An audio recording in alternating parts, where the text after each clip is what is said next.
من الشيطان الرجيم. بسم الله الرحمن الرحيم. الحمد لله رب العالمين،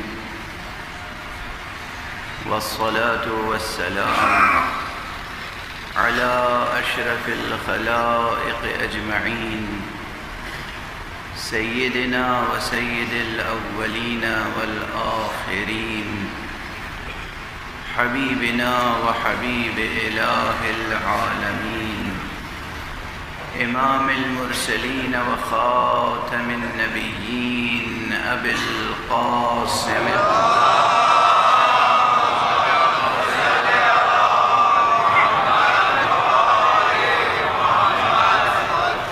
وعلى أهل بيته الطيبين الطاهرين الهداة المهديين المعصومين المظلومين، واللعنة الدائمة على أعداء الدين أجمعين.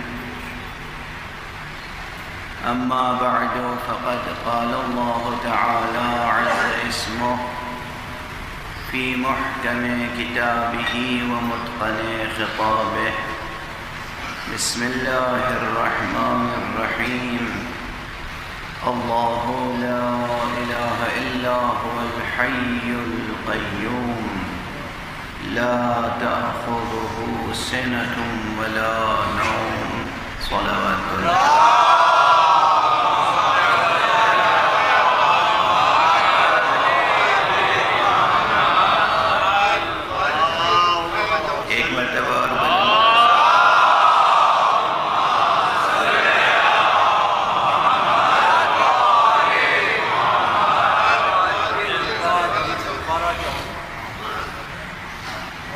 برادران انسانی اور عزیزان ایمانی اور مسلمانان حسینی،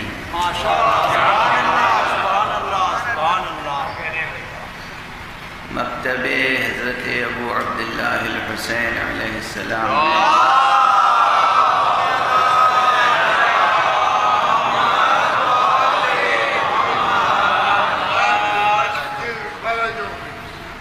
قرآن حکیم کی اس آیت کریمہ کی روشنی میں، جسے سید الآیات کہا گیا ہے، حقیقت کی جستجو کا سفر جاری ہے۔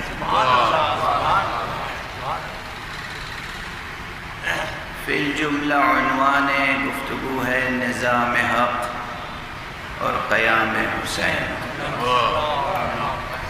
نظام حق، یا اس سے بھی زیادہ گہرائی کے ساتھ اگر کہا جائے تو قیومیت حق۔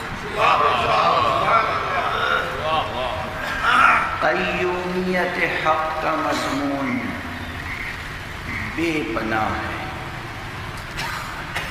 لفظ قیوم کی حقیقت کیا ہے لغوی؟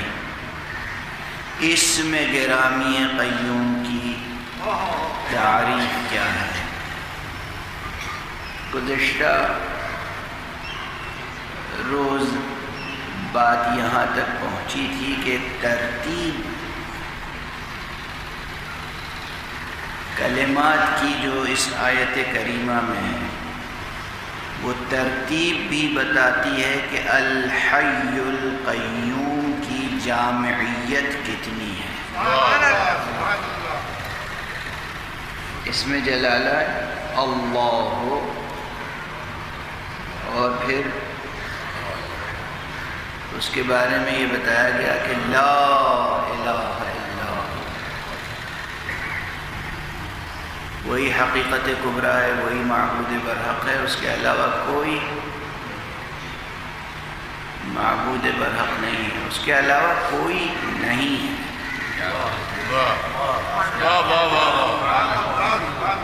وہی ہے اور اس کے علاوہ کوئی نہیں ہے۔ ہر چند کہیں کہ ہے، نہیں ہے، کوئی نہیں ہے، بس وہ ہے۔ اور وہ کیا ہے؟ الحی القیوم، وہ حی و قیوم۔ خدا کی قسم اگر نگاہ معرفت باز ہو جائے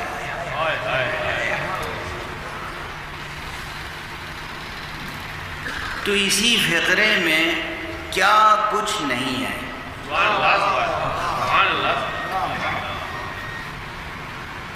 تمام حسن وحدت بھی ہے اور تمام تجلیات کثرت بھی۔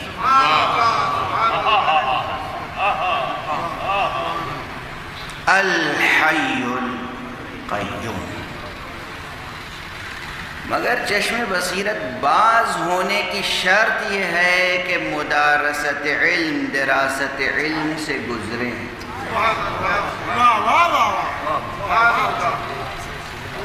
دراست علم سے گزریں۔ ہمارے برادر عزیز حجت الاسلام والمسلمین جناب مولانا سید افتخار عابد صاحب بھی ممبر کے نیچے تشریف فرما ہے۔ پروردگار ان کی توفیقات میں اضافہ فرمائے اور اس شہر کے لوگ ان کے علم و فضل سے استفادہ کر سکیں، اور وہ بھی کوئی چھوٹی بات نہیں کہہ رہا ہوں، چھوٹی دعا نہیں دے رہا ہوں، اللہ انہیں بھی امام حسین کے نوکروں میں شمار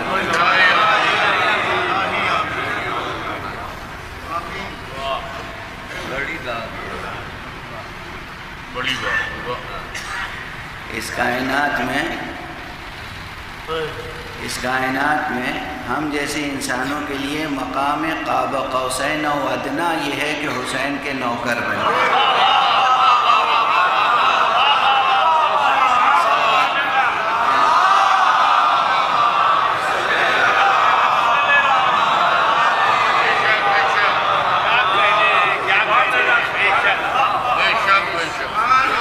ہمارا جو مقام قاب قوسین ہے نا، قاب قوسین و ادنا، بس وہ یہ ہے کہ ہم حسین کے نوکر بنے، اس سے زیادہ کچھ ممکن بھی نہیں ہے۔ اور یہ وہ چیز ہے جو ممکن ہے اور دعا بھی کی جا سکتی ہے، اس سے زیادہ کچھ ممکن نہیں ہے۔ یہاں لفظ ممکن اس کی تمام معنویت کے ساتھ استعمال کر رہا ہوں، نہ اس سے زیادہ کچھ ممکن ہے کہ مانگا جا سکے، اور یہ ایسا ممکن ہے کہ اس سے کم مانگا جائے تو بدذوقی ہے۔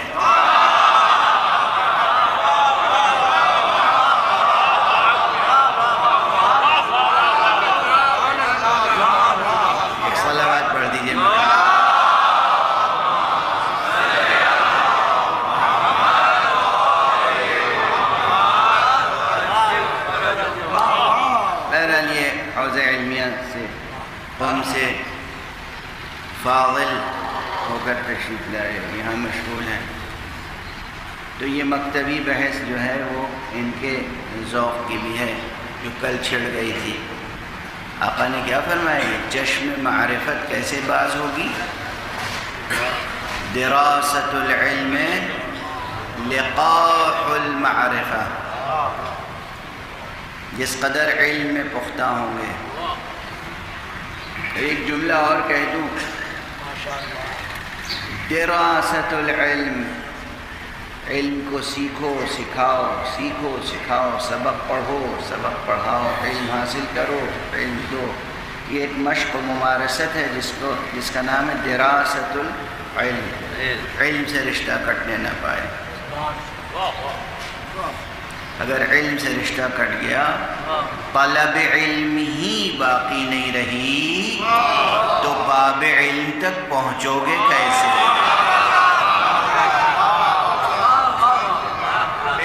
باب علم پہ دستک نہیں دو گے تو شہر علم میں داخل کیسے؟ ممکن نہیں ہے۔ طلب علم باقی رہنی چاہیے۔ وہ للک، وہ چاہت، وہ طلب، وہ آرزو، وہ خواہش، انسان کے لیے بحیثیت انسان طلب علم کے علاوہ اس کے دل میں کوئی طلب ہونی ہی نہیں چاہیے۔ لوگ کیا کیا طلب اپنے دل میں رکھتے ہیں۔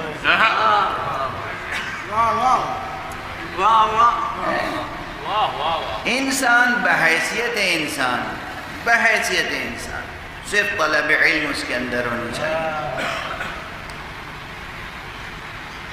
یہ طلب علم کبھی کبھی واقعاً ایک عرصہ چاہیے ہوتا ہے، ایک عرصہ چاہیے ہوتا ہے، وقت گزارے انسان طلب علم کے ساتھ۔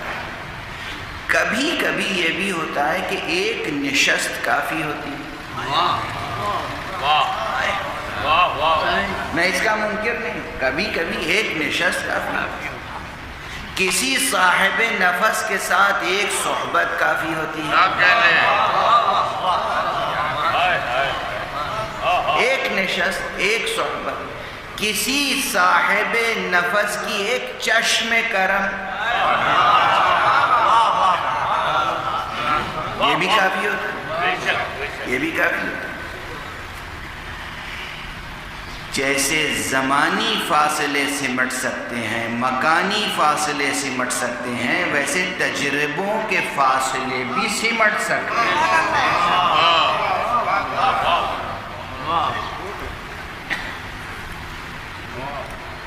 اصل چیز یہ ہے کہ علم، ہم ایسے جملے کہہ چکا ہوں کہ اب یہ جملہ ذرا گراں گزرے گا ذوق پر۔ علم بند بند اصطلاحوں کی شکل میں دماغ کی گٹھلیاں نہ بن جائے۔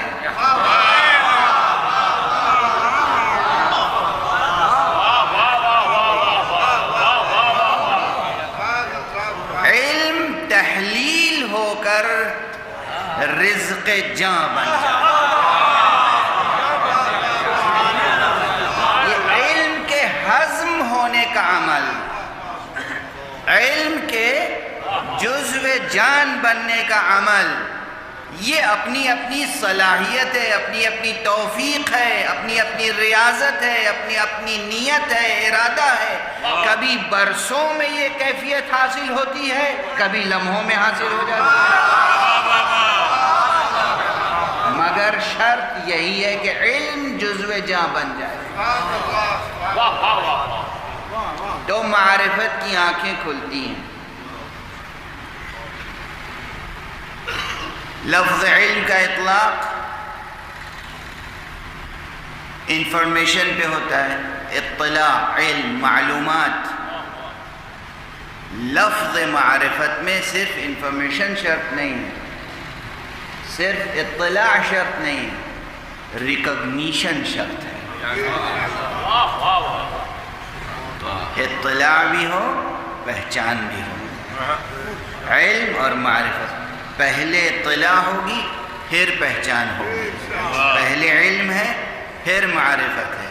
جب خوب علم حاصل ہوگا تو پھر معرفت کی آنکھیں کھلیں گی۔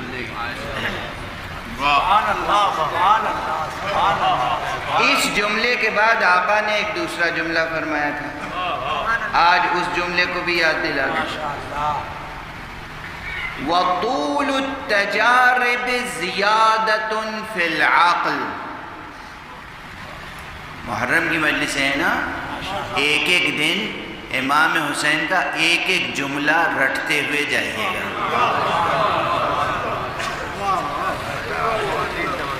ٹھیک ہے؟ ایک ایک دن امام حسین کا علیہ الصلاۃ والسلام۔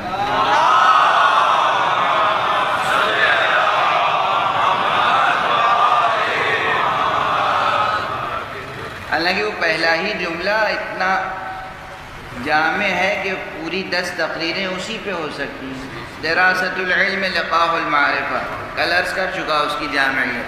اب دوسرا جملہ ہے اور وہ فرمایا کیا کہ وَطُولُ التَّجَارِبِ زِيَادَةٌ فِي الْعَقْلِ۔ کس کا جملہ ہے؟ یہ دنیا آج بھی 21ویں صدی میں بھی ایسے لوگ موجود ہیں جو نعوذ باللہ یہ کہتے ہیں کہ امام حسین نے کوئی عاقلانہ اقدام نہیں کیا.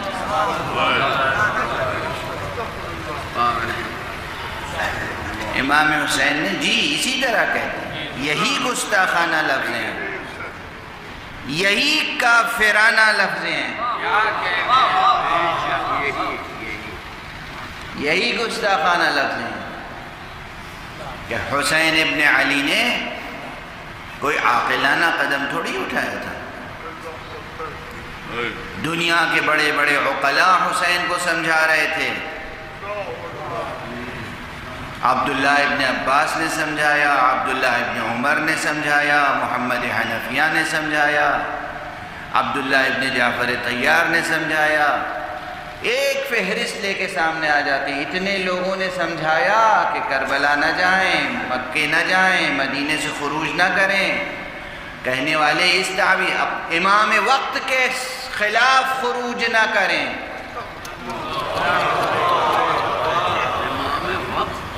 جو لوگ آج بھی یزید کو امام کہتے ہیں, میں بس ایک دعا کرتا ہوں, پروردگار حسین کی قسم انہیں یزید ہی کے ساتھ اٹھانا.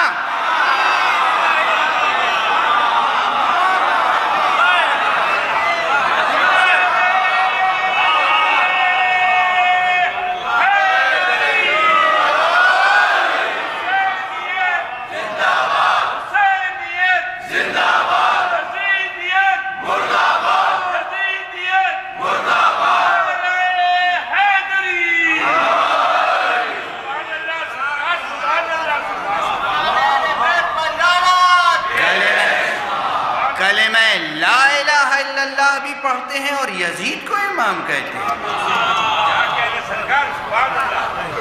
کیا تضاد ہے. کلمہ محمد رسول اللہ کہتے ہیں اور یزید کو خلیفہ مسلمین یا خلیفہ اسلام شمار کرتے ہیں, جبکہ اجل علماء اسلام نے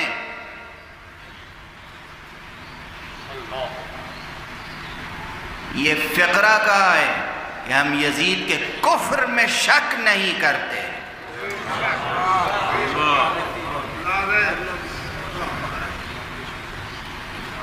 اجل علماء اسلام نے یہ بات کہی.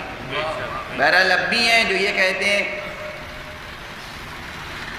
نعوذ باللہ حسین نے کوئی ذہانت کا اقدام نہیں کیا, عاقلانہ قدم نہیں اٹھایا. آخر حکومت تھی, حاکم وقت تھا, خلیفہ تھا, امام وقت تھا, اور اس کے خلاف خروج ظاہر ہے ان کا قتل جائز تھا.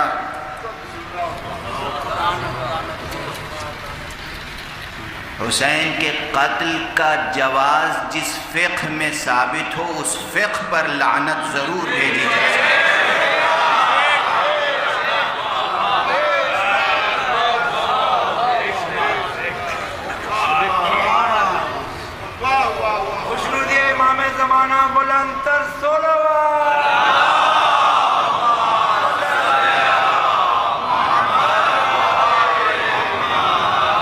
اصل مسئلہ یہ کہ حسین نے عاقلانہ قدم نہیں اٹھایا تھا. لم یکن رزینا, سمجھداری کی بات نہیں کی تھی, سمجھدار نہیں تھے. حسین سمجھدار نہیں تھے, حسین عاقل نہیں تھے. اگر عام انسانی سطح سے بھی دیکھیں تو امام حسین علیہ السلام کی عمر مبارک اس وقت 58 برس کی تھی. 18 برس, 20 برس, 25 برس, 30 برس کے نہیں تھے حسین, 58 برس کے تھے. ٹھیک ہے, اور یہ وہ 58 برس کا حسین تھا جس کا بچپن شروع ہوا تھا آغوش نبوت سے.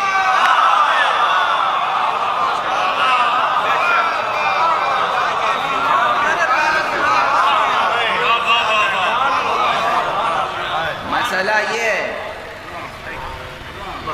یہ وہ 58 برس کا تھا جس نے پہلی سانس اس دنیا میں لی تھی آغوش ختم نبوت میں،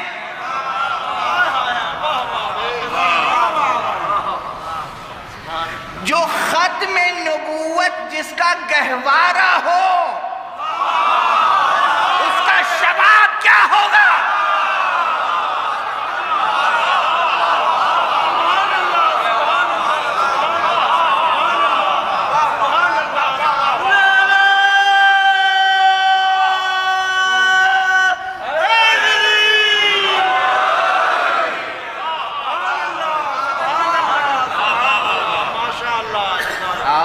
ختم نبوت جس کا گہوارہ ہوگا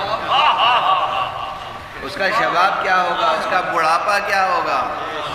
جس نے لعاب دہن پیغمبر سے پرورش پائی ہو اس کی عقل کیا ہوگی، اس کی فراست کیا ہوگی؟ عقل کہتے کسے ہیں جناب؟ واقف بھی ہیں آپ لفظ عقل سے؟ لفظ عقل کا سفر بھی عجیب و غریب ہے۔ عربی زبان زمین سے اگتی ہے اور آسمان تک پہنچ جاتی ہے۔ یہ تو عربی کا حسن ہے، یہ عربی کا حسن ہے۔ لسانیات کے طالب علم اور فلسفہ لسان کے طلبہ، فقہ اللغہ اور علم اللسان اور لسانیات کے طلبہ کے لیے یہ مضمون بہت دلچسپ ہے۔ عربی زبان کے الفاظ مجردات کے لیے بھی جو نام لاتے ہیں وہ محسوسات سے لاتے ہیں۔ تو ایک عقل سے یقیناً سب واقف ہوں گے۔ عربی زبان میں عقل اور عقال کسے کہتے ہیں؟ جس رسی سے اونٹ باندھتے ہیں اسے بھی عقل اور عقال کہتے ہیں۔ اونٹ باندھنے کو کہتے ہیں عقل البعیر، اونٹ باندھ دیا۔ بس جو لوگ کہتے ہیں حسین عاقل نہیں تھے وہ اسی عقل سے واقف ہیں۔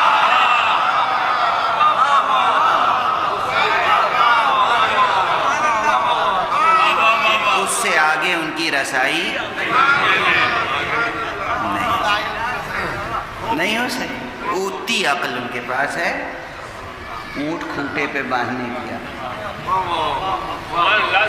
اور یہ بھی میں مجازن کہہ رہا ہوں، سچ میں تو اتنی بھی نہیں۔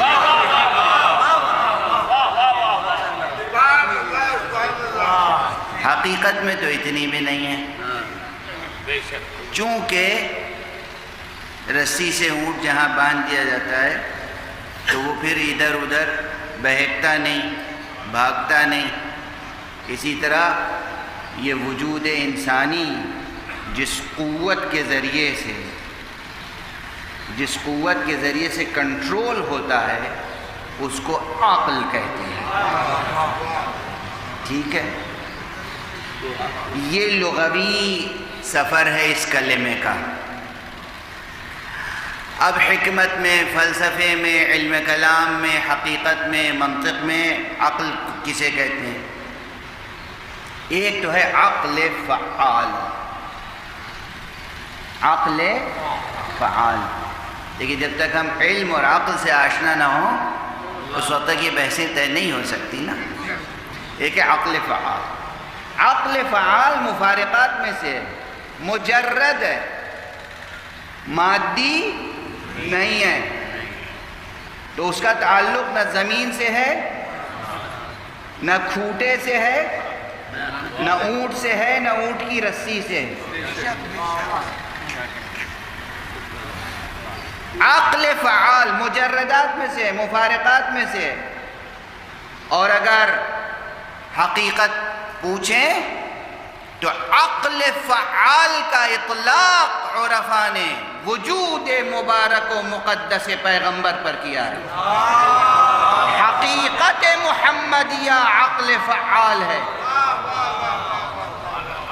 حقیقت محمدیہ فلسفے کی اپنی زبان ہوتی ہے، عرفان کی اپنی زبان. اللہ سبحانہ و تعالی نے جو عقل فعال خلق فرمایا، اس نور مقدس و نور مبارک عقل کا ایک نام مصطفیٰ ہے صلی اللہ علیہ وسلم.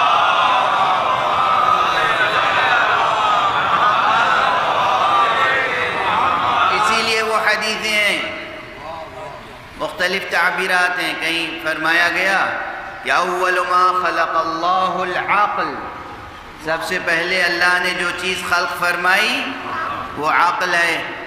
اور کہیں فرمایا گیا اول ما خلق اللہ نوری، سب سے پہلے اللہ نے جو خلق فرمایا وہ میرا نور.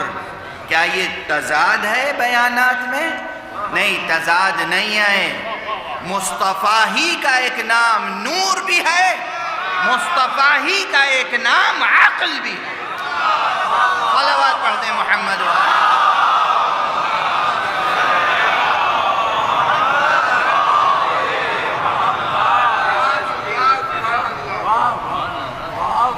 یہ دنیا نہ مصطفیٰ کو پہچانتی ہے، نہ خدائے مصطفیٰ کو پہچانتی ہے. نہ مصطفیٰ کو پہچانتی ہے، نہ رب مصطفیٰ کو پہچانتی ہے.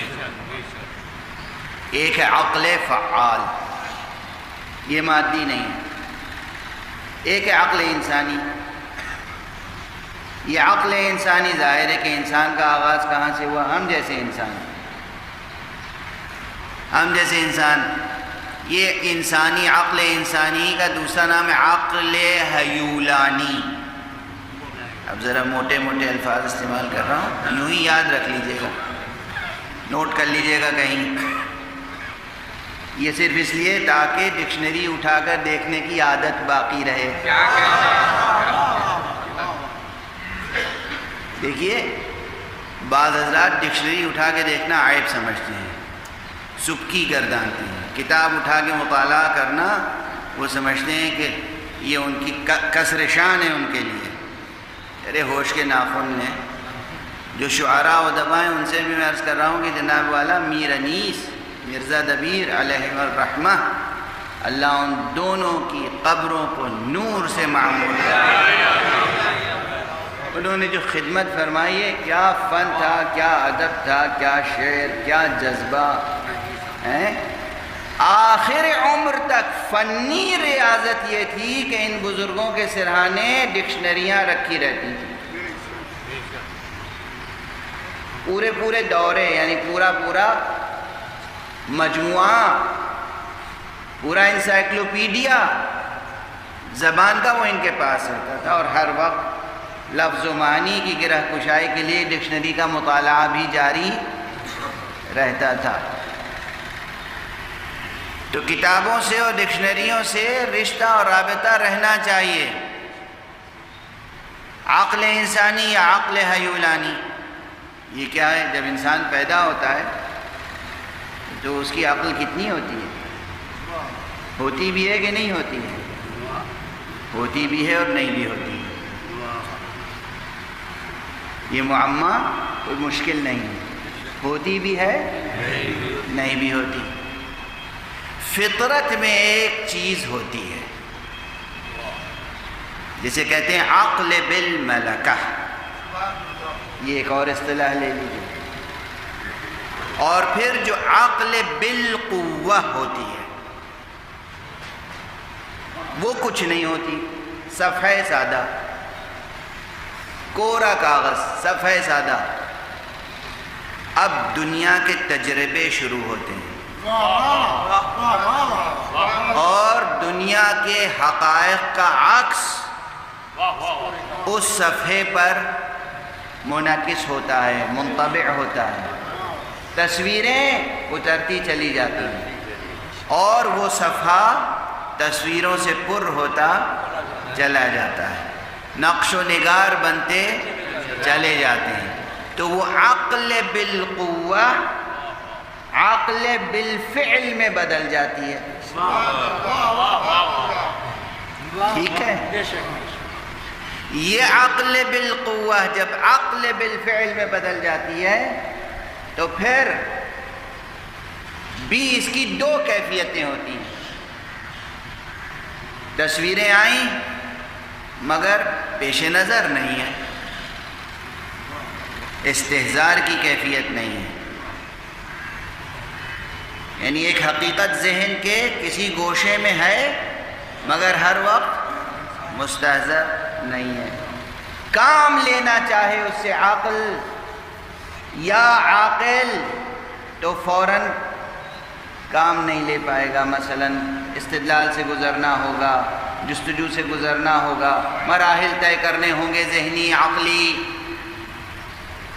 لیکن ایک کیفیت یہ ہوتی ہے کہ جہاں چیزیں مستحضر ہوتی ہیں، ایک مقام وہ بھی ہوتا ہے، اس کو کہتے ہیں عقل مستفاد. عقل کی کتنی قسمیں ہو گئیں؟ عقل کے کتنے مرتبے ہو گئے؟ عقل کے کتنے درجے ہو گئے؟ یاد رکھیے گا، آج یہاں سے عقل کی سوغات لے کے جائیے گا.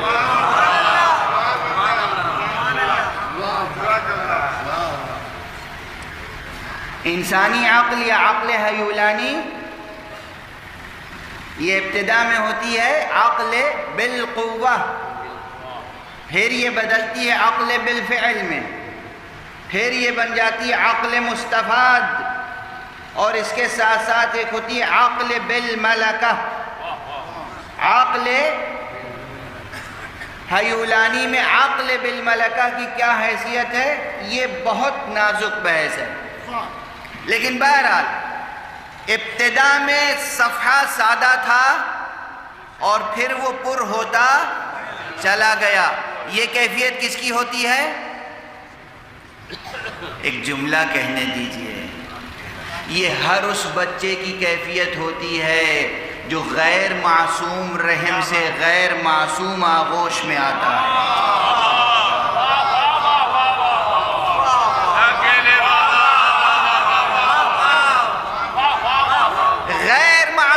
صلب سے، غیر معصوم رحم سے، غیر معصوم آغوش تربیت میں آنے والوں کا ذہن ہوتا ہے صفحہ سادہ.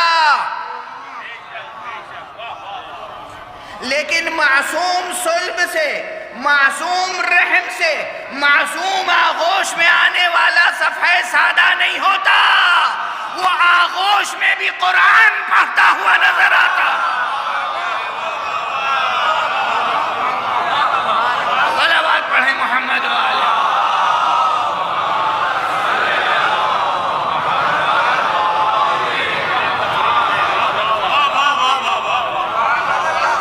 اگر بات سمجھ میں نہ آئے تو نظیر قرآن میں تلاش کر لیجئے گا.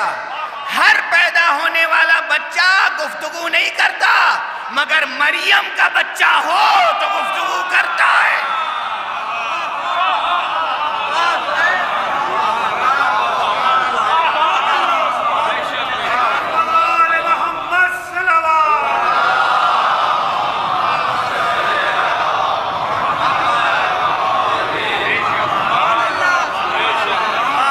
سیدہ مریم، اللہ اکبر، سیدہ مریم آیت کبریٰ حق.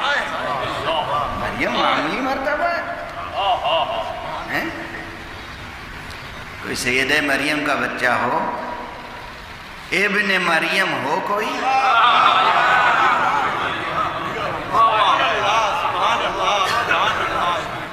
تو بتائیے کہ اس کی عقل عقل حیولانی ہے، عقل بالقوہ ہے، عقل سادہ ہے، صفحہ سادہ ہے، یا وہ دیکھ رہا ہے کہ کون لوگ آئے ہیں، کس سے خطاب کرنا ہے، کیا خطاب کرنا ہے، کیا کہنا ہے، پورا پیغام دینا ہے، یہ بتانا ہے کہ میں نبی ہوں، میری ماں پاک دامن ہے، مجھے اللہ نے کتاب دی ہے. سبحان اللہ، سبحان اللہ. توجہ ہے، توجہ ہے. اچھا، کیا جب یہ جناب مریم کے آغوش میں جناب عیسیٰ فرما رہے تھے تو کوئی روایت ایسی بھی ہے کہ سامنے جبرائیل کھڑے ہوئے تھے، جو جبرائیل کہتے جا رہے تھے وہی جناب عیسیٰ کہہ رہے تھے؟ ایسی ہے کوئی روایت؟ آیت کیا کہتی ہے؟ قرآن مجید کی آیت کیا کہتی ہے؟ قرآن مجید کی آیت کہتی ہے عیسیٰ نے فرمایا انی عبد اللہ آتانی الکتاب وجعلنی نبیا، میں اللہ کا بندہ ہوں، مجھے کتاب عطا کی ہے۔ کون سی کتاب تھی؟ لوح کون سی تھی؟ لکھی ہوئی کوئی کتاب نازل ہوئی تھی؟ لکھی ہوئی کوئی کتاب نازل ہوئی تھی؟ کوئی مصحف تھا؟ توجہ فرما رہے ہیں آپ؟ کوئی مصحف تھا، کوئی دفتر تھا؟ کس چیز کو کہہ رہے تھے کتاب؟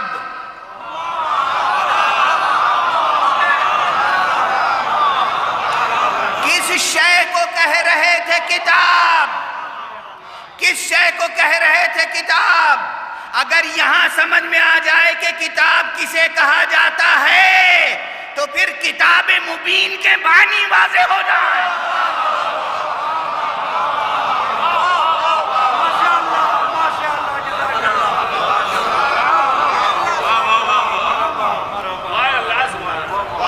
بڑی دقیق اور نازک منزلوں سے بحث گزر رہی ہے، بہت ہی ظریف اور نازک بحثیں ہیں۔ سبحان اللہ، سبحان اللہ۔ لیکن بات میں صرف یہ عرض کر رہا تھا کہ مریم جیسی کوئی ماں ہو تو اس کے آغوش میں پیدا ہونے والا بچہ، اس کی عقل کچھ اور ہوتی ہے۔ ہم نے اس کی ابتدائی شکل تو دیکھی مریم کے آغوش میں، کمال کی شکل دیکھی فاطمہ بنت اسد کے آغوش میں۔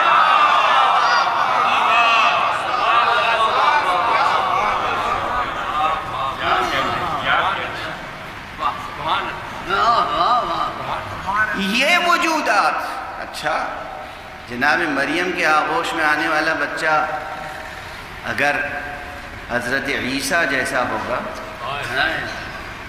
تو فاطمہ بنت محمد کے آغوش میں اے عقل مسلم،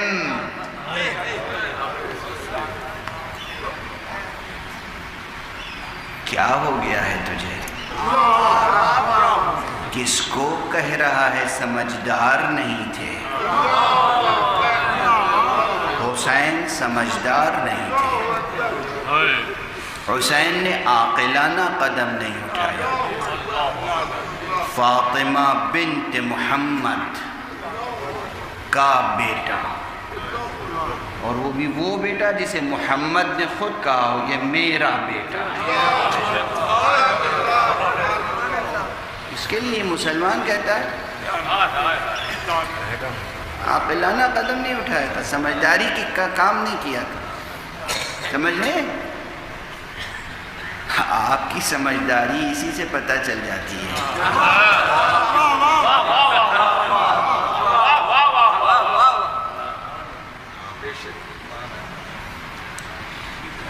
یہ حسین ہے جو ہمیں اور آپ کو عقل کا درس دے رہے ہیں۔ خود حسین عقل کا درس دے رہے ہیں۔ عمر مبارک آپ کی 58 برس ہے، یہ وہ 58 برس کا جوان حسین ہے، بزرگ حسین کہ جس کا بچپن آغوش ختم نبوت میں گزرا ہے۔ یہ عقل کی تعریف فرما رہے ہیں، عقل سکھا رہی ہے، عقل انسانی کے بارے میں کہہ رہے ہیں۔ یہ عقل ملکوتی نہیں، عقل فعال نہیں، یہ عقل ہماری اور آپ کی عقل، اس کا درس دے رہے ہیں۔ کہہ رہے ہیں طول التجارب زیادۃ فی العقل۔ پہلے فقرے کے لحاظ سے اس فقرے کو دیکھیں تاکہ فلسفہ تعلیم میں کام کرنے والوں کے بھی کام آتا رہے یہ فقرہ، ایپسٹیمولوجی میں کام کرنے والوں کے کام بھی آتا رہے یہ فقرہ، وہاں سے وہاں تک پریکٹیکل سطح سے تھیوریٹیکل سطح تک بات سمجھ میں آتی رہے۔ امام حسین نے پہلے فقرے میں کہا دراست العلم، علم کا سیکھنا، اور اس کے بعد فرماتے ہیں طول التجارب، تجربوں کی زیادتی،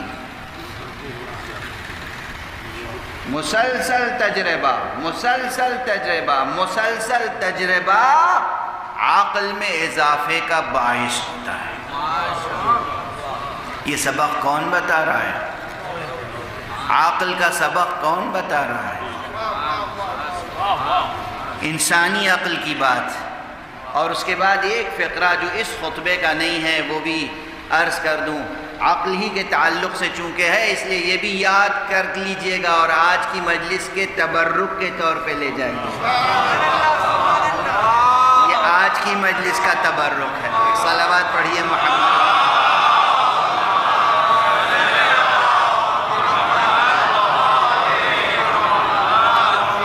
جس طرح آپ حضرات یہ کھانے پینے والے تبرک پہ ٹوٹ پڑتے ہیں، اگر ایسے ہی ان فقروں پہ ٹوٹ پڑیں تو بتائیے کہاں سے کہاں بات پہنچ جائے گی. روح کیسی بالیدہ ہوگی، ذہن کیسا روشن ہوگا، عقل کیسی کامل ہوگی. امام فرماتے ہیں عقل کے کمال کے بارے میں، یہاں عقل کی زیادتی کی بات ہے. طول التجارب زیادت فی العقل، تجربے کا تسلسل، مسلسل تجربہ عقل میں زیادتی کا سبب ہوتا ہے، عقل میں اضافے کا سبب ہوتا ہے. اضافے کی بعد آخری منزل ہوتی ہے کمال کی. کمال عقل کے لیے بھی ایک معیار دے گئے. فرماتے ہیں لا یکمل العقل الا باتباع الحق. عقل کامل نہیں ہوتی جب تک کہ حق کی پیروی نہ کرے. یزید کی پیروی کرنے والوں تمہاری عقل کامل نہیں ہو سکتی.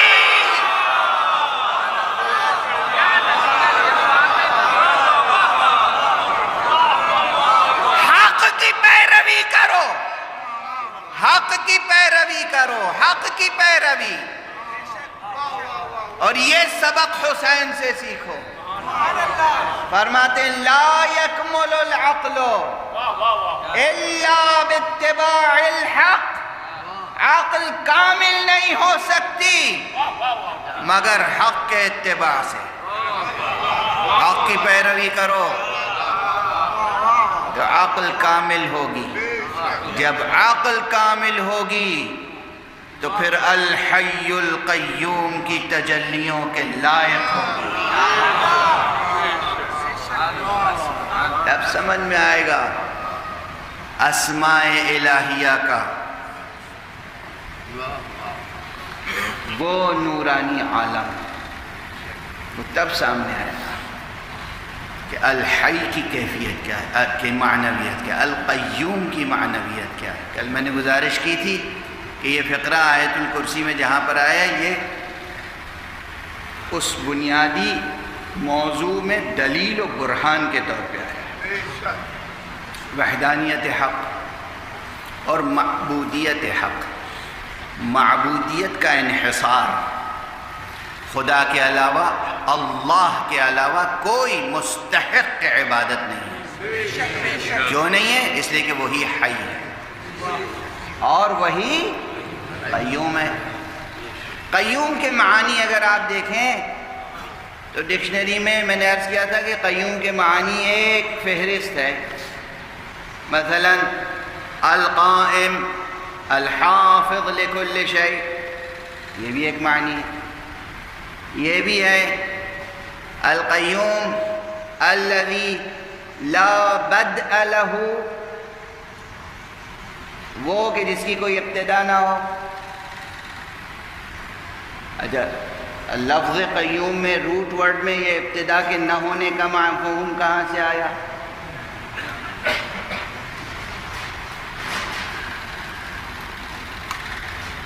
اگر ان تمام بحثوں سے آگے بڑھیں، اب وقت کے دامن میں گنجائش نہیں ہے اس لیے میں ذرا گریز سے کام لوں، آگے بڑھوں.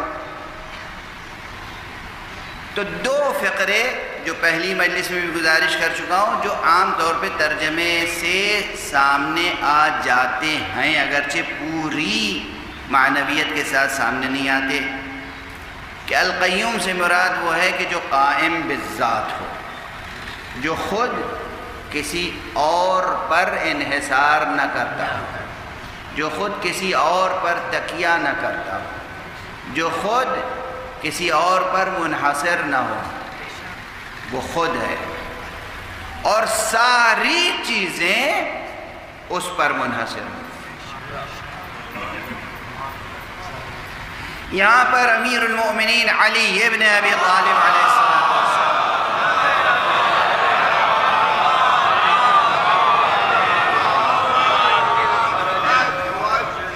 کا ایک فقرہ آپ کے خطبے کا نہج البلاغہ سے گزارش کروں جو لفظ قیوم کی معنویت کو واضح کرتا ہے، اور ایک چھوٹا سا فقرہ ہے یہ بھی، لیکن اس میں نہ جانے کتنے فلسفیانہ مباحث اور اصول اور تعریفات کھل کے سامنے آ جاتے ہیں۔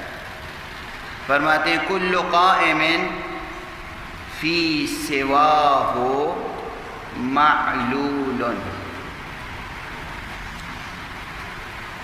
کل قائم فی سواہ معلول، مولا کا جملہ ہے، امیر المؤمنین علی ابن ابی طالب علیہ السلام۔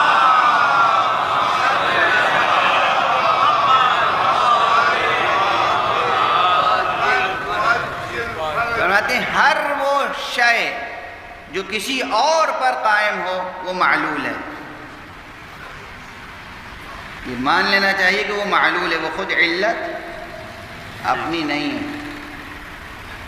اور جو معلول ہے وہ علت کی محتاج ہوتی ہے، جو بھی معلول ہے وہ علت کا محتاج ہوتا ہے، جو شے معلول ہے وہ علت کی محتاج ہوتی ہے، جو شے کسی پر قائم نہ ہو وہ کسی کی محتاج نہیں ہے۔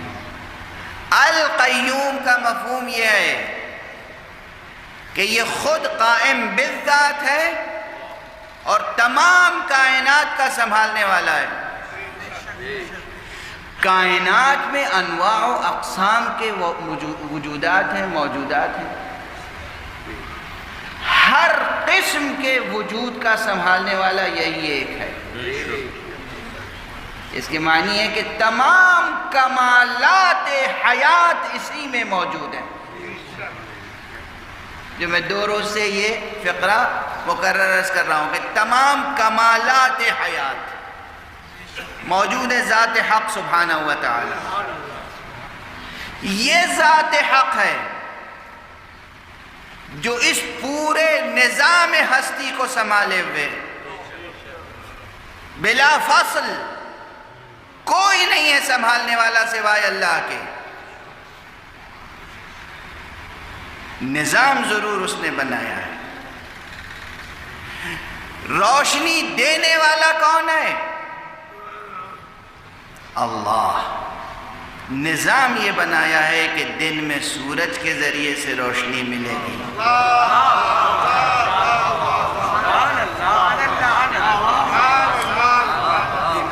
رات میں چاند کے ذریعے سے روشنی ملے گی۔ نظام اس نے بنایا۔ روشنی دینے والا کون ہے؟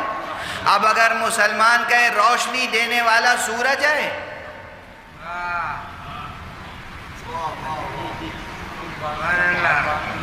تو مشرک ہے یا موحد؟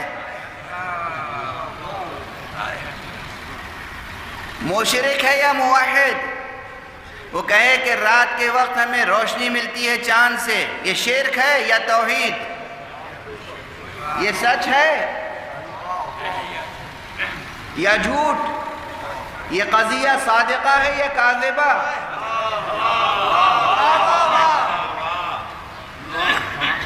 ڈیپینڈ کرتا ہے کہ کون کس مقام سے سخن کر رہا ہے، ڈیپینڈ کرتا ہے کون کس مقام سے گفتگو کر رہا ہے، اور ڈیپینڈ کرتا ہے کہ کون کس سے گفتگو کر رہا ہے۔ گفتگو کرنے والا کون ہے؟ گفتگو کا محل کیا ہے؟ مخاطب کون ہے؟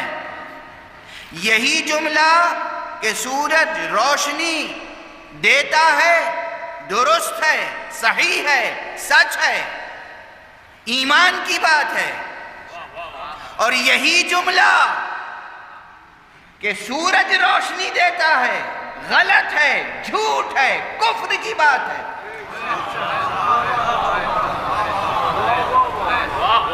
اگر یہ کہا جائے روشنی سورج دیتا ہے اس کے پیچھے یہ یقین نہ ہو، یہ علم نہ ہو، یہ حقیقت واضح نہ ہو کہ دراصل سورج کو روشن کرنے والا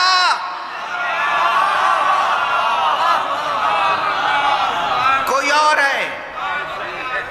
اگر خالق کے تصور کو نظر انداز کر کے سورج کو بالذات کہا جائے سرچشمہ نور، یہی کفر ہے، یہی شرک ہے۔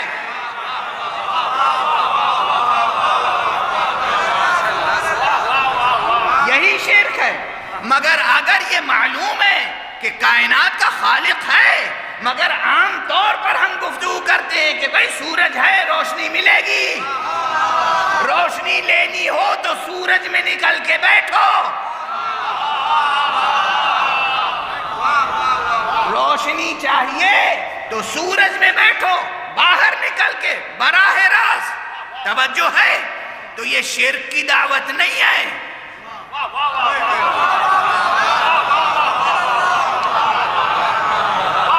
یہ شرک کی دعوت نہیں ہے۔ شرک کی دعوت یہ ہوگی کہ ہم کہیں سنو یہ سورج کی کیا حقیقت ہے، سورج سے آنکھیں بند کر لو، تم خود ایک سورج بنانے کی کوشش کرو۔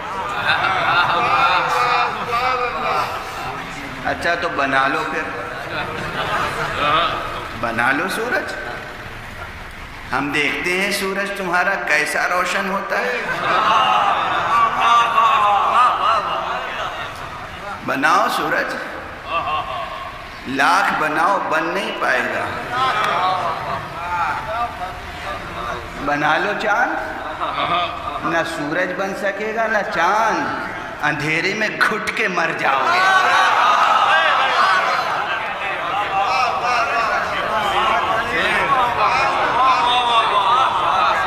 اندھیرے میں گھٹ گھٹ کے مر جاؤ گے جیسے مر رہے ہو۔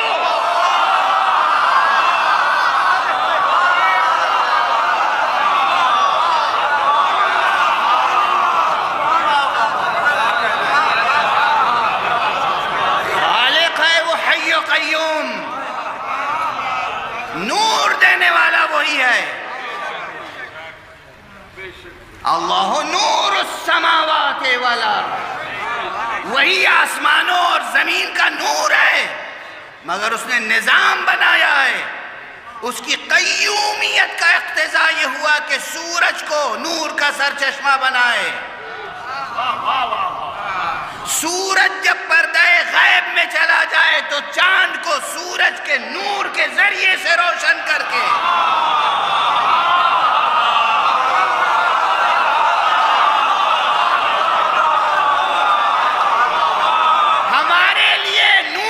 تسلسل باقی رکھے۔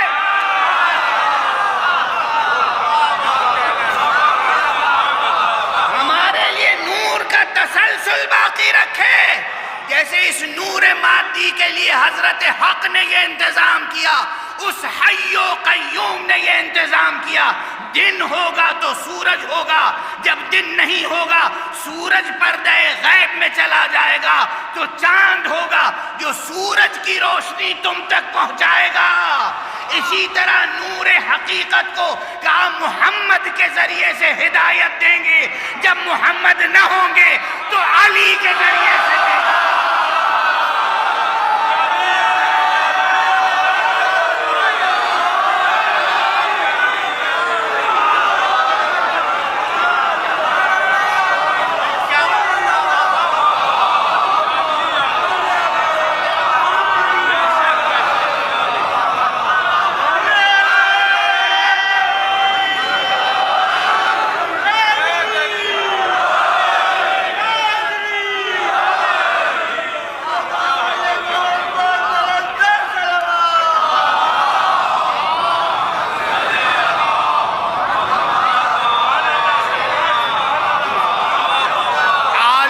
حقیقت کا آفتاب ہے محمد۔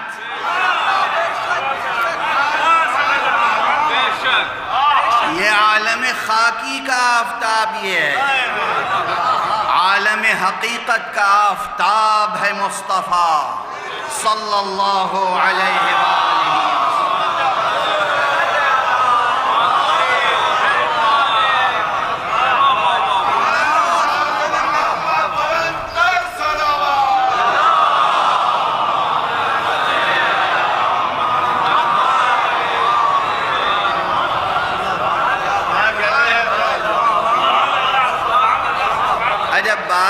یہاں تک پہنچ گئی تو پھر ذرا سا اور غور کر لیجیے. ماشاءاللہ سبحان اللہ. اسی ایک تشبیہ سے بہت سی باتیں کھل جاتی ہیں.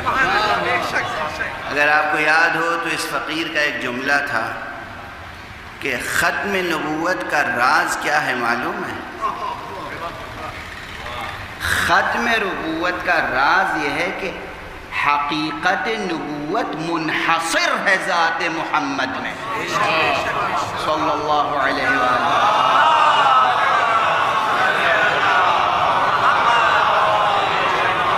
منحصر ہے ان کی ذات میں، اور سب کی نبوتیں ان کی نبوت کا ترشح ہیں. سبحان اللہ. اب اس جملے کی وضاحت کروں. سورج ہے. سورج نکلنے سے پہلے اس کی کچھ روشنی افق کو روشن کرتی ہے.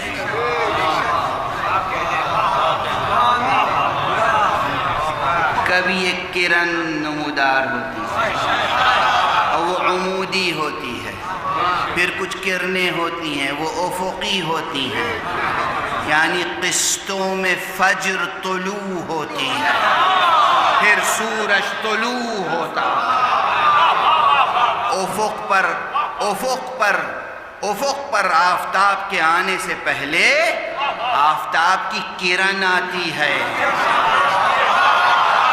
اس کرن کی ذاتی کوئی حیثیت نہیں ہے اسی آفتاب کی کرن. اسی لیے نبوت منحصر اس میں ان کی ذات مبارک میں تھی. یہ اول خلق ہیں، پہلے انہیں خلق کیا، نبی انہیں بنایا. انہوں نے کہا اول ما خلق اللہ نوری، سب سے پہلے میرا نور خلق ہوا. انہوں نے فرمایا کنت نبیا وآدم بین الماء والطین، میں نبی تھا جب آدم آب و گل کے درمیان تھے، مگر کمال افق بشریت پر آفتاب محمدی کے طلوع سے پہلے جو کرن آئی اس کا نام آدم تھا.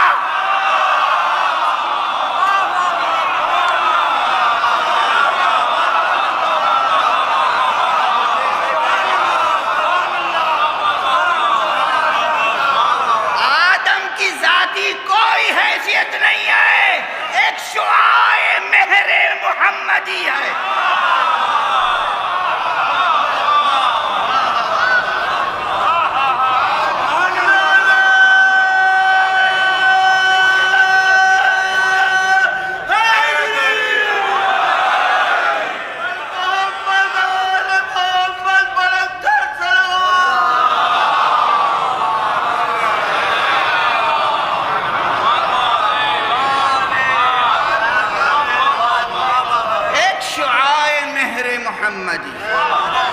ایک چھوٹ ہے پرتو نور مصطفیٰ جس کا نام ہے نبوت آدم، جس کا نام ہے نبوت آدم. یعنی ابھی آفتاب طلوع ہونے والا ہے، ابھی یہ فجر ہے، اور کچھ پاؤ پھٹی اور کچھ اجالا ہوا تو نوح کا چہرہ نظر آیا.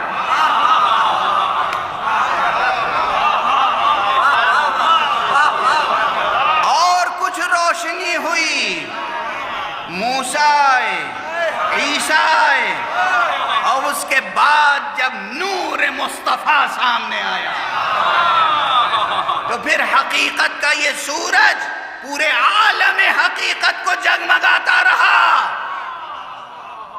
اب جب یہ پردہ غیب میں جائے گا تو فوراً اندھیرا نہیں ہو جاتا.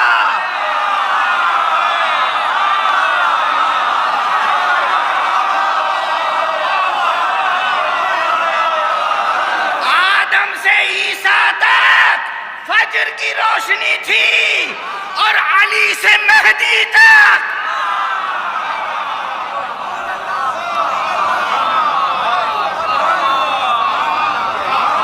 وہ نور ہے کہ جو غروب کے بعد باقی رہتا ہے. نور وہی ہے، نور مصطفیٰ کا ہے. نور مصطفیٰ کا ہے.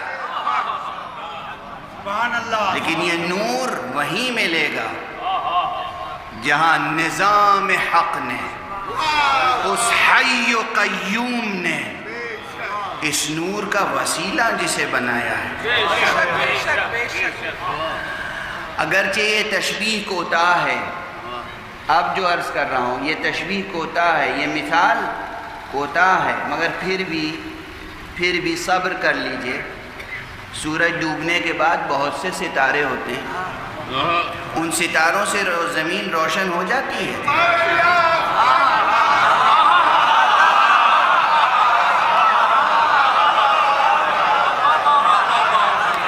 ارے بھائی، تاروں سے زمین روشن ہوتی ہے سورج جب نہیں ہوتا، جب تک چاند نہ ہو۔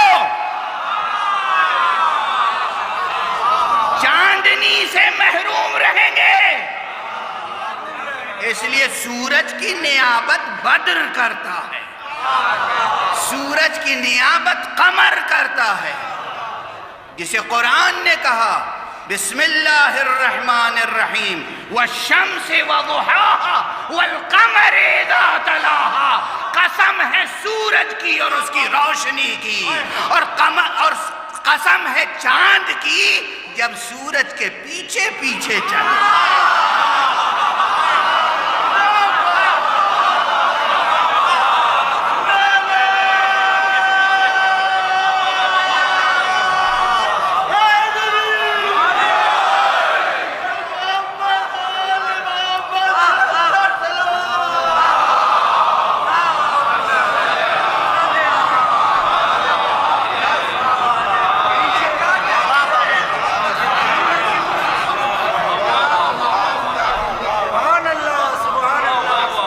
والشمس وضحاها والقمر اذا تلاها، سورج کے پیچھے جب چاند آتا ہے وہ سبب ہدایت ہوتا ہے، وہ ضامن ہدایت ہوتا ہے، وہ سرچشمہ نور ہے، اور اس کا ذاتی نور نہیں ہے، نور وہی آفتاب کا ہے۔ چاند کا ذاتی کچھ نہیں ہے، جو کچھ ہے حسن چاند میں وہ سورج کا ہے۔ یہی تو معنی ہے نفس رسول ہونے کے۔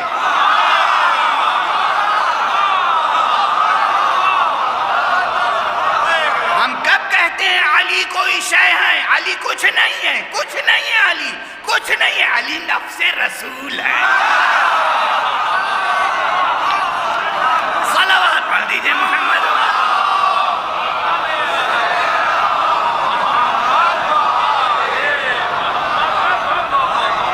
کچھ نہیں ہے علی، علی نفس رسول ہے۔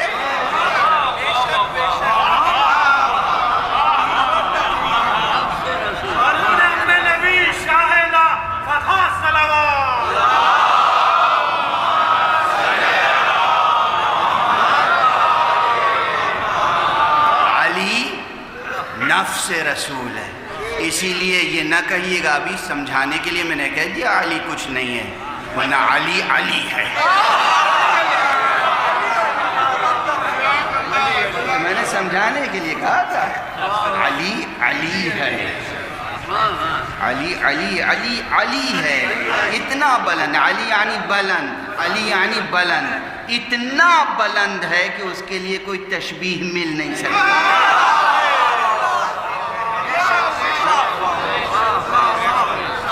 کوئی تعبیر مل نہیں سکتی، کوئی تشبیہ مل نہیں سکتی، کوئی استعارہ مل نہیں سکتا، سب تشبیہوں اور استعاروں کے جامع کوتاہ ہیں۔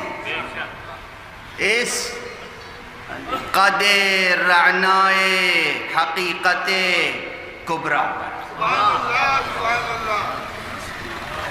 علی علی ہے، علی نفس رسول ہے، علی کے پاس جو کچھ ہے وہ وہی ہے جو وراثت ختم نبوت ہے۔ علی کے پاس وراثت ختم نبوت ہے، اور یہ نظام الہی ہے۔ اللہ نے یہ چاہا کہ ان کی وراثت ان کے پاس رہے۔ اس حی و قیوم نے اس کائنات کے نظام کو برقرار رکھنے کے لیے تکوینی سطح پر بھی وقت نہیں رہ گیا اور تشریعی سطح پر بھی، دونوں سطحوں پر تکوینی بھی تشریعی بھی یہی نظام رکھا ہے۔ کل سے گفتگو کچھ اور آگے بڑھے گی کہ نظام حق کے تکوینی نقشے کیا ہیں، نظام حق کے تشریعی نقشے کیا ہیں، یہ قسطوں میں باتیں آگے بڑھیں گی، لیکن بس آج گفتگو سمیٹ رہا ہوں۔ کچھ عجب اتفاق تھا کہ آغاز تقریر میں آج میری زبان پر جناب مریم کا ذکر آ گیا تھا۔ آج اس وقت بے اختیار جی چاہتا ہے کہ میں دنیا کے اپنے مسیحی برادران کو خطاب کروں، حضرت عیسیٰ سے محبت کرنے والوں، حضرت عیسیٰ کی قربانی کا ذکر کرنے والوں، بس تم سے ایک سوال ہے، تاریخ کے ایک طالب علم کے طور پر بھی حسین کی تاریخ پڑھ کے دیکھو، بس یہ بتا دو انصاف سے کہ کس کی قربانی زیادہ بڑی ہے۔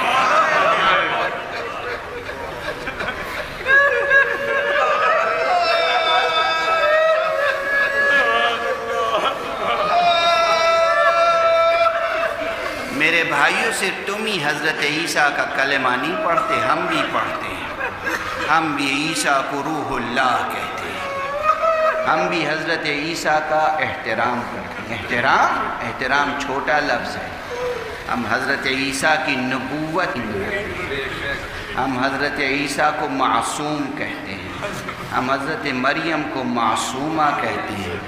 وہ صاحب عصمت ہیں، وہ صاحب اعجاز ہیں، وہ اللہ کی بڑی نشانیاں ہیں، وہ بھی سبب ہدایت خلق ہیں، وہ بھی سبب نجات و شفاعت ہیں، ان کی بھی قربانیاں اور ریاضتیں ہیں، مگر ذرا حسین سے حضرت عیسیٰ تک کا فاصلہ دیکھو تو صحیح کتنا ہے۔ دو مصرے مجھے یاد آ رہے ہیں ایک سلام کے مقلے کے، گزارش کر دوں۔ آواز سخن ہے کہاں سے کہاں تلک،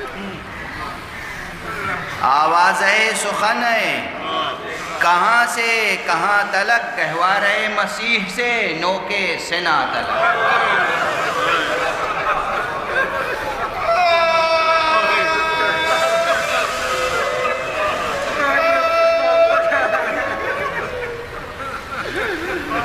اگر وہ معجزہ ہے کہ گہوارے میں یا ماں کی گود میں ہر بچہ گفتگو نہیں کرتا، حضرت عیسیٰ نے گفتگو کی، تو یہ بھی تو معجزہ ہے، کٹا ہوا سر نو کے نیزہ پہ بولتا نہیں ہے۔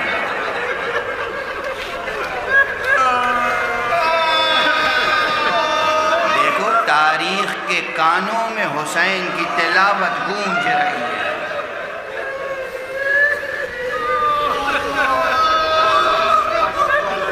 آج اس تذکرے کو ختم کر رہا ہوں کربلا کے اس شہید کے تذکرے پر کہ جو مسیحی تھا، نصرانی تھا۔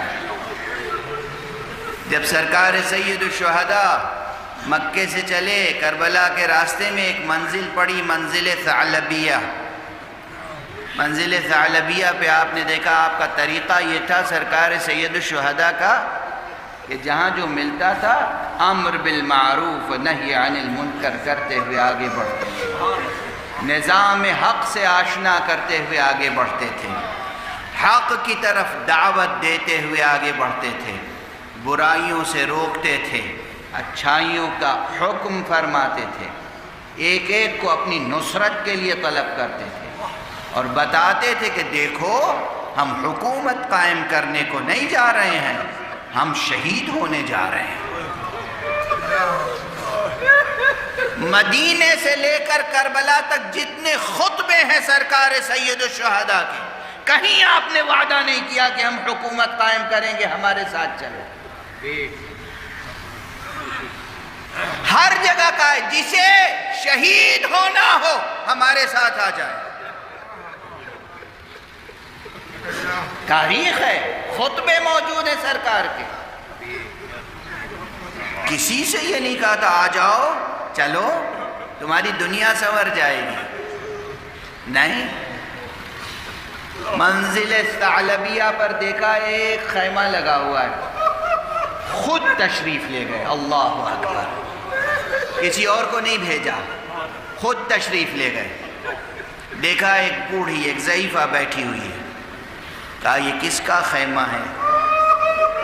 کہا یہ میرے بیٹے وہب کا خیمہ ہے، یہ وہب کا کنبہ ہے۔ کچھ دیر آپ کے ہاتھ میں ایک نیزہ تھا، آپ نے وہ نیزہ زمین پر پیوست کر دیا، زمین کے سینے میں پیوست کر دیا، اور کچھ دیر توقف فرمایا، اور اس کے بعد پلٹے اور کہا اے معظمہ، بیٹا آئے تو اس کو پیغام دے دیجیے گا کہ حسین ابن علی آیا تھا۔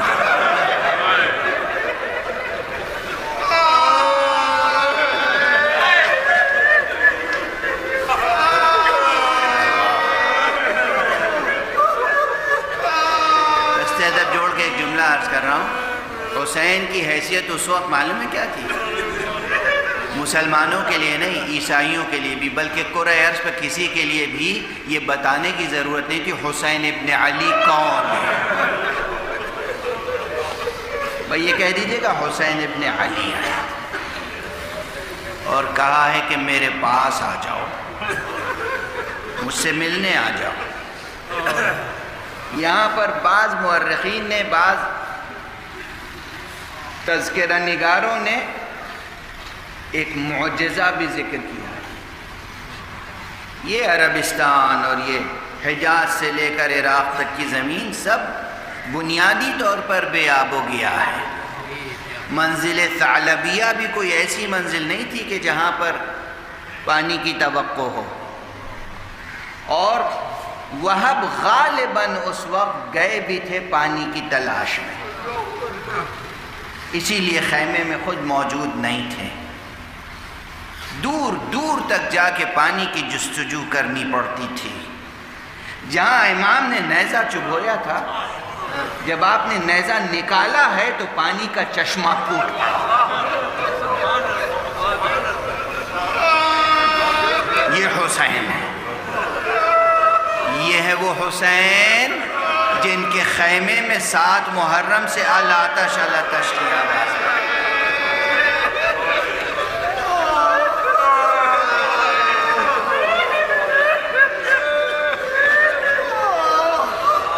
نیزہ زمین سے نکالا تو چشمہ پھوٹ پڑا۔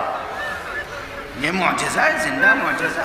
آپ تشریف لے گئے، کچھ دیر میں وہب آئے، ماں نے کہا بیٹا ایک بزرگوار آئے تھے، یہاں انہوں نے اپنا نیزہ نصب کیا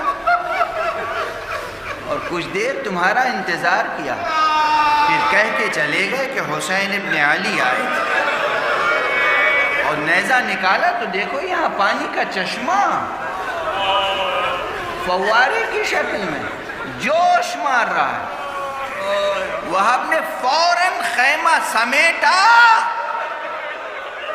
اور تاریخ کے کلمات ہیں، سرکار ابو عبداللہ کی خدمت میں آ کے آپ کے قدموں کو بوسہ دینا شروع،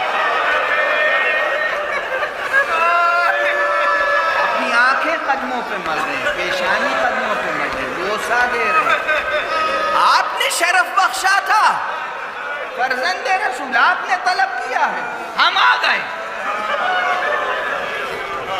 یہ وہ ہیں جو پہلے سے مسلمان نہیں ہیں۔ پاکیزگی باطن شرط ہے،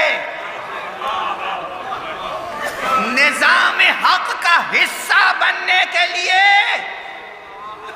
پاکیزگی باطن شرط ہے۔ اندرون باطن پاک تھا، صاف تھا، آ گیا امام کی خدمت میں، اور پھر کیسا آیا، بس اب وقت نہیں رہ گیا نا۔ دو فقرے عرض کروں، گفتگو تمام کروں۔ منزل ثعلبیہ سے یہ روز عاشور تک اب امام کے ساتھ ہے۔ روز عاشور جب سلسلہ قربانیوں کا شروع ہوا تو اسی معظمہ نے وہب کی ماں نے کہا بیٹا آئے کس لیے ہو حسین کے ساتھ؟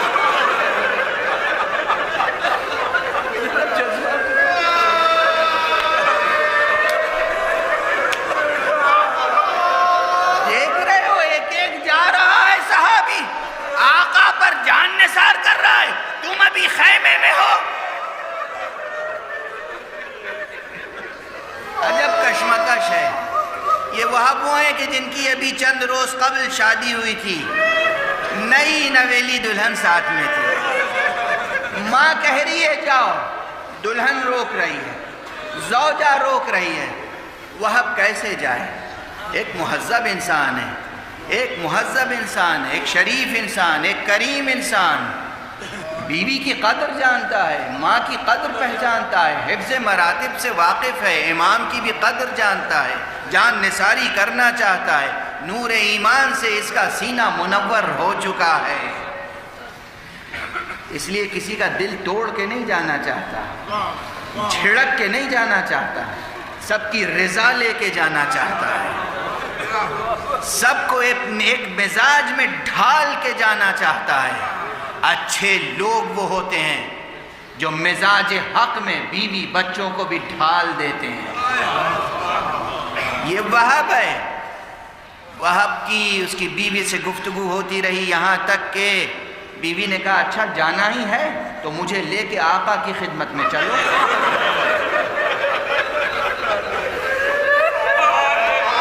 امام کے پاس چلو، حسین کے پاس چلو، میں وہاں اجازت دوں گی۔ خواتین سن رہی ہیں، بیویاں سن رہی ہیں، ہماری مائیں بہنیں سن رہی ہیں، سنیں، وہ ماں کا جذبہ ہے اور یہ بیوی ہے، چلو آقا کے پاس، ہم وہاں اجازت دیں گے۔ آئی کہا آقا یہ آپ پر جان نثار کرنا چاہتے ہیں، میں اجازت دینے کے لیے تیار ہوں مگر دو چیزوں کی ضمانت چاہتی ہوں، بس دو چیزوں کی ضمانت۔ مجھے معلوم ہے یہ میدان میں جائیں گے تو زندہ واپس نہیں آئیں گے، مجھے معلوم ہے شہید ہو جائیں گے، میں تنہا رہ جاؤں گی، تو آپ یہ شرف بخشیں کہ میں آپ کے اہل بیت کا جز بن جاؤں۔ حسین یہ سن کے رونے لگے۔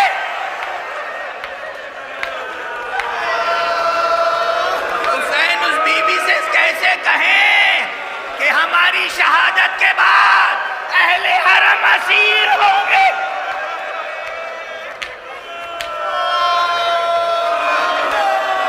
اجرکم علی اللہ۔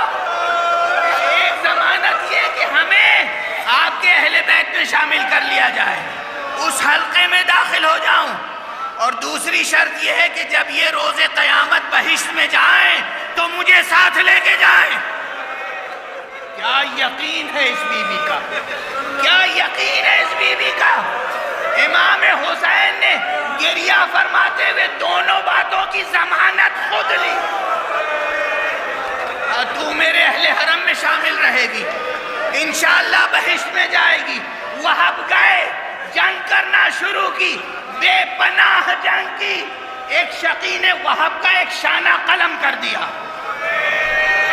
اب وہب جنگ کرنے میں دشواری محسوس کر رہے تھے تو بیوی نے ایک عمود خیمہ لیا اور شوہر کے ساتھ ساتھ جنگ کرنا شروع کی۔ ایک مرتبہ شوہر نے پلٹ کے دیکھا، کہا یہ وعدہ تو نہیں ہوا تھا۔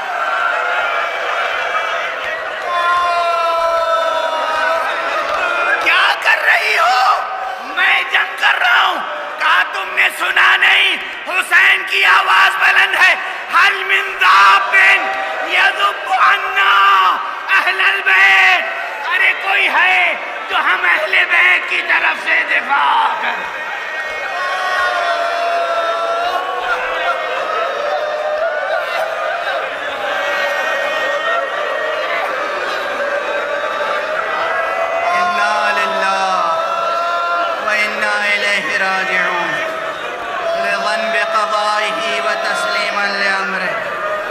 پروردگار ہمیں علوم قرآن اور معارف اہل بیت سے آشنا فرما۔ پروردگار تجھے تیرے اسماء حسنہ کا واسطہ، پروردگار تجھے تیری آیات کبریٰ کا واسطہ، پروردگار تجھے محمد و آل محمد کا واسطہ، سرکار سید الشہداء کا واسطہ، ملت اسلامیہ کو فراست قرآنی عطا فرما۔ پروردگار ملت اسلامیہ کو تہذیب آل محمد کے سانچے میں ڈھال دے۔ معبود عالم بشریت کو امن اور عافیت کا ہدیہ عطا فرما۔ پروردگار ولی آخر کو اذن ظہور عطا فرما اور ان کے ہاتھوں سے اپنی رحمت و رافت و عدالت کا پرچم لہرائے۔ حضرات 5 مرتبہ آیت کی تلاوت فرمائیں، اور جتنے بھی مومنین و مومنات مریض ہیں ان کی صحت و شفا اور تمام عالم بشریت کی بے چینی اور اضطراب کو دور کرنے کی دعا فرمائیں۔ بسم اللہ الرحمن الرحیم۔ امن یجیب المضطر اذا دعاہ ویکشف السوء، امن یجیب المضطر اذا دعاہ ویکشف السوء، امن یجیب المضطر اذا دعاہ ویکشف السوء، امن یجیب المضطر اذا دعاہ ویکشف السوء، امن یجیب المضطر اذا دعاہ